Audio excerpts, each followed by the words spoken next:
On a mis en place cette formation parce qu'on s'est rendu compte que les labellisés tourisme handicap, au-delà des aménagements qu'ils ont réalisés dans leurs établissements, ont besoin d'un accompagnement pour accueillir dans de bonnes conditions les personnes à besoins spécifiques.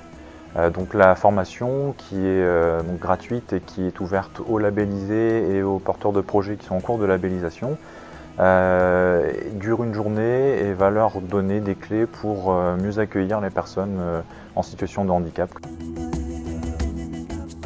Je me base principalement sur des mises en situation, c'est-à-dire que pour chaque type de handicap, donc moteur, mental, auditif et visuel, je mets les stagiaires en situation pour qu'ils puissent eux-mêmes se rendre compte de ce que vit la personne en situation de handicap.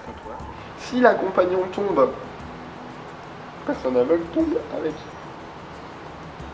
Bras dessus, bras dessous, elle n'a pas le temps de se détacher. Si on la prend simplement par le coude, s'il y a un problème sur le trajet, on peut protéger la personne. Ça nous permet d'avoir les clés, que ce soit au travail ou comme dans la rue, enfin, pour n'importe quelle situation, de savoir comment réagir. Le fait de mettre la main sous le coude, je n'y aurais jamais pensé. Les plus gros défauts constatés chez les personnes que je forme sont en fait des défauts de comportement non verbal, c'est-à-dire la position du corps. Alors c'est utile de venir à cette formation parce que les points abordés sont bien détaillés quant aux différents besoins spécifiques, aux différents types de handicaps, notamment la mise en situation de certains handicaps où on peut vraiment mesurer les déficiences, où on mesure vraiment toute la difficulté d'une personne en situation de handicap.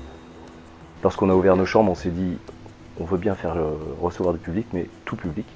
Donc c'est bien de le faire, c'est bien d'avoir cette volonté, mais il faut aussi savoir le recevoir et je pense que cette formation elle est incontournable.